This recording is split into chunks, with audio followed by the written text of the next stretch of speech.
Hello दोस्तों, कैसे हैं आप लोग। आज फिर एक नई वीडियो के साथ में आप लोगों का बहुत बहुत स्वागत करता हूं आपके अपने यूट्यूब चैनल पर। दोस्तों, इस वीडियो में हम बात करेंगे अमेजन के न्यूली लॉन्च प्रोग्राम के परफॉर्मेंस रिपोर्ट के बारे में। बेसिकली हमने एक हमारे सेलर्स हैं, उनसे हमने एक रिपोर्ट मंगवाई थी कि उनका जो सेलर अकाउंट है वो किस तरह से परफॉर्म कर रहा है अकॉर्डिंग टू स्टेप डैशबोर्ड। ठीक है, तो उसी पर आज हम चर्चा करेंगे और जानेंगे कि आपको कौन कौन से क्राइटेरिया मेंटेन करने हैं ताकि आपको जो बेनिफिट अभी मिल रहा है एटलीस्ट वो मिलता रहे, नहीं तो आप फर्दर जो स्टेप है उसके लिए फर्दर लेवल के लिए आप मूव कर पाएँ। चलिए इस पर बात कर लेते हैं। दोस्तों, जैसा कि आप देख रहे हैं, ये मैंने मेल उनसे फॉरवर्ड कराई है और ये स्टेप परफॉर्मेंस रिपोर्ट है। तो इसमें इस मेल में क्लियरली लिखा है कि ये जो मेल है वो आपकी रिपोर्ट्स यानी समरी वीकली समरी को प्रोवाइड करा रही है। ठीक है, देखते हैं क्या है। बेसिकली इसमें जो इनका जो 7 डेज का रिकॉर्ड अगर आप देखेंगे और क्वार्टरली देखेंगे तो आपको यहाँ पे कैंसलेशन रेट इनका नन है और क्वार्टरली में भी इनका 0 है, जो कि होना चाहिए। ये प्रीमियम में क्वालिफाई कर रहा है वैसे तो। और टोटल लेट डिस्पैच भी इनका 0 है और सेलर कैंसलेशन रिटर्न रेट भी 0 है इनका। और स्टॉक रेट भी इनका 0 है। प्राइम लिस्टिंग कस्टमर व्यूज ये भी इनका 0 है। रीजनल इन स्टॉक परसेंटेज ये भी इनकी 0 है।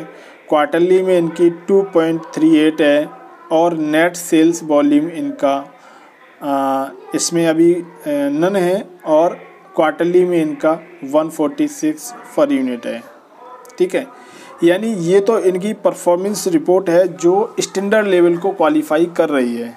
ठीक है, अब हम एडवांस लेवल में कैसे मूव करेंगे, उसके क्या क्या क्राइटेरिया हैं, कौन कौन से और हमें मेंटेन करना है, उस पर एक बार नज़र डाल लेते हैं। तो यहाँ पर मिलो नीचे हम क्लिक करके देखते हैं कि आपको किस तरह से नेक्स्ट लेवल पर मूव करने के लिए कौन कौन सी चीज़ें मेंटेन करके रखनी है।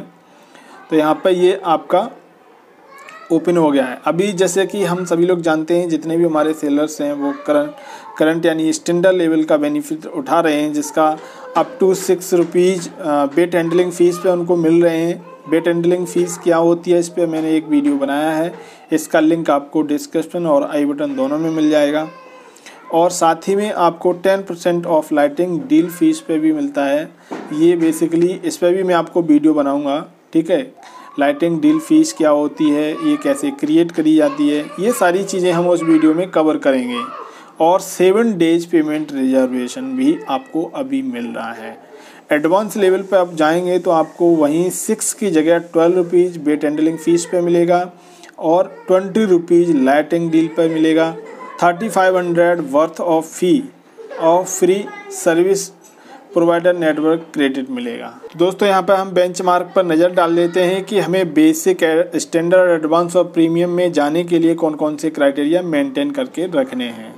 ठीक है, तो यहाँ पर टोटल कैंसलेशन रेट की अगर बात करें तो वही फिर अगर आपका 2.0 से एबव है तब आप बेसिक में रहेंगे और 0.5% से 2.0 तक है तब आप स्टैंडर्ड में रहेंगे और बिलो 0.5 के नीचे अगर होगा तो आप प्रीमियम और एडवांस दोनों में मूव कर सकते हैं। उनका ये क्राइटेरिया है। ठीक है, ये है कैंसलेशन रेट का।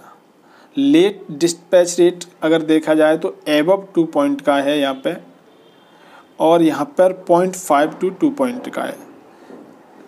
एडवांस और प्रीमियम में अगर आप देखेंगे तो यहाँ पे भी बिलो 0.5 का है। ठीक है, जो सेलर कंट्रोलेबल रिटर्न रेट है वो एबव आपका 5.6 है तो आप बेसिक में रहेंगे और स्टैंडर्ड में बने रहने के लिए आपको 2.8 से 5.6 तक रखना है, यानी 5.6 से बिलो रखना है। और एडवांस में अगर आपको जाना है तो आपको 2.8 से बिलो रखना है। ऐसे ही प्रीमियम में सेम कंडीशन है इसकी। यहाँ पर आउट ऑफ स्टॉक रेट की बात करें तो यहाँ पर अगर एबव 25% से है तभी आप बेसिक में रहेंगे और अगर आप स्टैंडर्ड में रहना चाहते हैं तो आप आपको 5% से 25% के बीच में रहना होगा, और अगर आप एडवांस का बेनिफिट लेना चाहते हैं तो आपको बिलो 5% स्टॉक रेट रखना होगा। सेम प्रीमियम के लिए भी यही है। यहाँ पे प्राइम लिस्टिंग कस्टमर रिव्यू की अगर बात करें तो यहाँ पे अभी कोई इन्होंने क्राइटेरिया फिक्स नहीं करा है, और एडवांस के लिए उन्होंने ज़रूर कहा है कि ये आपका एबव 50% होना चाहिए, और प्रीमियम में भी आपका 50% होना चाहिए। रीजनल इन स्टॉक रेट में अगर देखें स्टॉक परसेंटेज में, तो यहाँ पे भी बेसिक, एडवांस और स्टैंडर्ड इन तीनों के लिए कोई भी क्राइटेरिया इन्होंने नहीं रखा है, लेकिन प्रीमियम में जैसे ही आप एंटर करेंगे तो आपको एबव 35% होना चाहिए। नेट सेल की भी यही सेम कंडीशन है कि यहाँ पे इन्होंने बेसिक, स्टैंडर्ड और एडवांस के लिए कोई क्राइटेरिया नहीं रखा है, लेकिन जब आप प्रीमियम में मूव करेंगे तो आपको एबव 20 लाख और एबव 6000 यूनिट आपको सेल करनी होगी, दिखाना होगा ये चीज़, ठीक है। अगर ये इसके अंडर आप आते हैं तभी आप नेक्स्ट लेवल के लिए मूव करेंगे। तो ये था दोस्तों।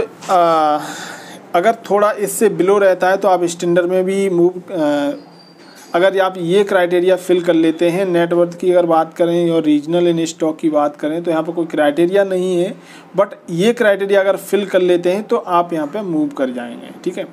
और प्रीमियम के लिए उन्होंने स्पष्टीकरण दे रखा है कि आपको इतना इतना करना ही है। तो ये दोस्तों आपके बेंच मार्क हैं, ये आपका क्राइटेरिया हैं जिनको आपको फिल करना है।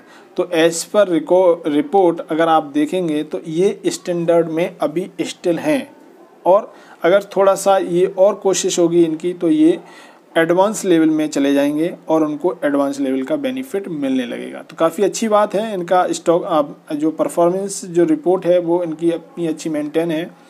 तो इनको थोड़ा सा अगर अभी ध्यान देना है तो आई थिंक प्रीमियम इस पर देना है, प्राइम लिस्टिंग कस्टमर व्यू पे देना है, और आउट ऑफ स्टॉक रेट पे देना है, और सेलर कंट्रोलेबल रिटर्न रेट पर देना है जो कि अभी इनका चल रहा है, और टोटल लेट डिस्पैच रेट पे देना है, और टोटल कैंसिलेशन रेट पे, यानी कैंसिलेशन रेट, डिस्पैच रेट और कंट्रोलेबल, इन चीज़ों पर अगर ये ध्यान देंगे तो ये इनको एडवांस लेवल का बेनिफिट मिलने लगेगा।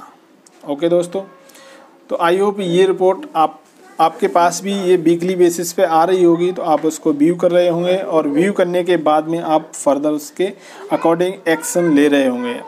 तो दोस्तों इस वीडियो में आपको यही दिखाना था कि परफॉर्मेंस रिपोर्ट किस तरह से आपको देखना है, क्या है, और किस तरह से आपको हेल्प कर सकती है। तो ये चीज़ आपको क्लियर हो गई होगी।